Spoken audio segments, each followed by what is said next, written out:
Soldering iron মেরামত করা বা ঠিক করার আগে একটা জিনিস আপনাদের কাছে শেয়ার করব। জিনিসটা হচ্ছে এই যে পেপারটা দেখতে পারতেছেন, তো এই পেপারটা দিয়ে সোল্ডারিং আয়রনের বিট খুব সহজেই পরিষ্কার করা যায়। আর এই যে আমার হাতে দেখতে পারতেছেন যে বিটটা, এই বিটটা খুবই ভালো মানের একটা বিট। তো এই বিটটা বা এই পেপারটা কেনার লিঙ্ক আমি ডিসক্রিপশনে দিয়ে রাখবো, তো সেই জায়গা থেকে কিনতে পারবেন। এমনকি এই যে আরেকটা বিট, এটা একটু দামি বিট, আর এটা হলো একটু কম দামি বিট। আরও একটা বিট আছে যেগুলো লোকাল মার্কেটে পাওয়া যায় 30-40 টাকা করে, এই বিটটাও আছে। এবং কি তামার যে বিটটা, তো সেই বিটটাও আমার কাছে আছে। তো আমার কাছে মোটামুটি সব ধরনের বিটগুলো আছে এবং কি সব ধরনের তাতালগুলোই আছে। তো কন্টিনিউ কাজের ক্ষেত্রে এক এক সময় এক এক জায়গায় আমরা তাতালগুলো ব্যবহার করে থাকি। আসসালামু আলাইকুম। ইলেকট্রিক্যাল সাপোর্ট বিডির নতুন একটা টেকনিক্যাল টিউটোরিয়ালে সবাইকে স্বাগত। একটা সোল্ডারিং আয়রন কি সমস্যার কারণে এটা প্রপার সোল্ডারিং হচ্ছে না, সেই জিনিসটা আপনাদেরকে আজকে দেখাবো। তো এই তাতালগুলো প্রায় সবগুলোই ঠিক আছে, মাত্র দুইটা তাতাল নষ্ট। এই তাতালটা আর এই তাতালটা, এই দুইটা তাতাল নষ্ট। তো এটার কয়েল আর এটার কয়েল সেম কয়েল, তো এগুলো আমি সাইডে রেখে দিচ্ছি। তো এইটার কয়েল আমরা পরিবর্তন করে আপনাদেরকে দেখাবো। তো কয়েল পরিবর্তন করতে গেলে আমার সর্বপ্রথম যে কাজটি করতে হবে, বিডের যে অংশটা আছে, তো সেই অংশটা আমার খুলতে হবে। সোল্ডারিং আয়রন মেরামত করা বা ঠিক করার আগে একটা জিনিস আপনাদের কাছে শেয়ার করব। জিনিসটা হচ্ছে এই যে পেপারটা দেখতে পারতেছেন, তো এই পেপারটা দিয়ে সোল্ডারিং আয়রনের বিট খুব সহজেই পরিষ্কার করা যায়। আর এই যে আমার হাতে দেখতে পারতেছেন যে বিটটা, এই বিটটা খুবই ভালো মানের একটা বিট। তো এই বিটটা বা এই পেপারটা কেনার লিঙ্ক আমি ডিসক্রিপশনে দিয়ে রাখবো, তো সেই জায়গা থেকে কিনতে পারবেন। এমনকি এই যে আরেকটা বিট, এটা একটু দামি বিট, আর এটা হলো একটু কম দামি বিট। আরও একটা বিট আছে যেগুলো লোকাল মার্কেটে পাওয়া যায় 30-40 টাকা করে, এই বিটটাও আছে। এবং কি তামার যে বিটটা, তো সেই বিটটাও আমার কাছে আছে। তো আমার কাছে মোটামুটি সব ধরনের বিটগুলো আছে এবং কি সব ধরনের তাতালগুলোই আছে। তো কন্টিনিউ কাজের ক্ষেত্রে এক এক সময় এক এক জায়গায় আমরা তাতালগুলো ব্যবহার করে থাকি। আমি এই জিনিসগুলো সাইডে রেখে দিচ্ছি আপাতত।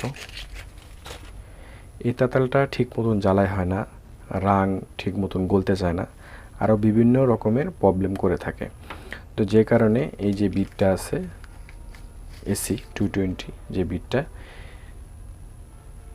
AC220 যে কয়েলটা আছে, তো সেই কয়েলটা আমরা চেঞ্জ করব।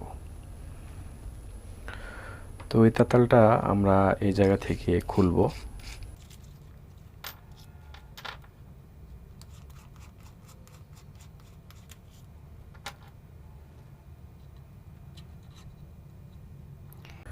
তো এই তাতালটার বিটটা চেঞ্জ করতে গেলে আমাদের আরও একটা তাতালের সহযোগিতা নিতে হবে, কারণ এটা সোল্ডার করা। আপনারা লক্ষ্য করলে দেখতে পারবেন এটা সোল্ডার করা।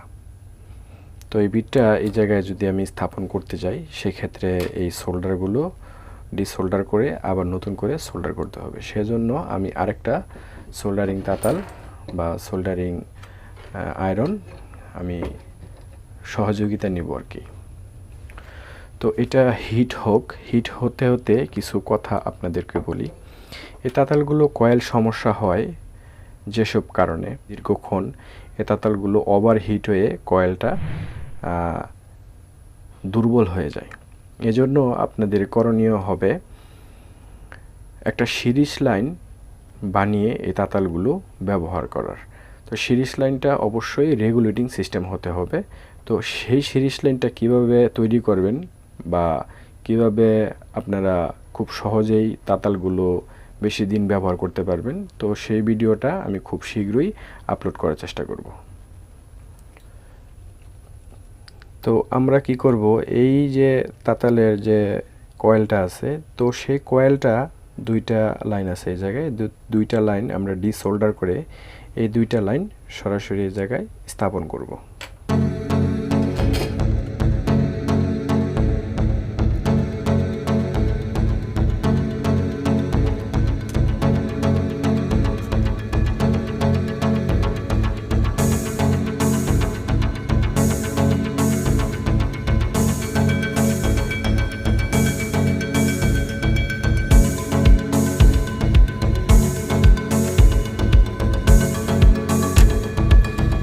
তো আমাদের সোল্ডারিং কমপ্লিট।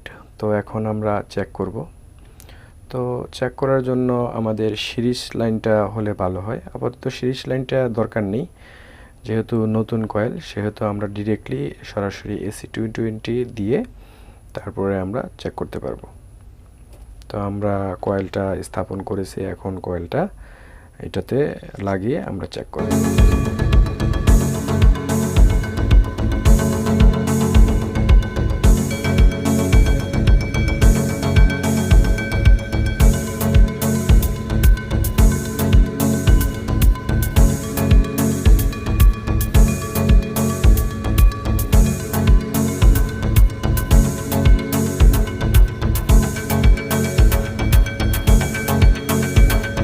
আমাদের তাতালটা মোটামুটি হিট হয়ে গেছে, সোল্ডারিং উপযোগী। তো দেখুন এখন রাংটা দেওয়া মাত্রই, ঠিক আছে, কিভাবে গলতেছে। আমি একটু ক্যামেরার কাছে এনে দেখাই।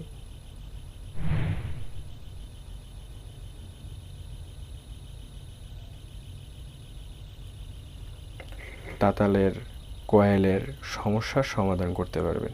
আজকে এতটুকুই। সবাই ভালো থাকবেন, সুস্থ থাকবেন। আল্লাহ হাফেজ।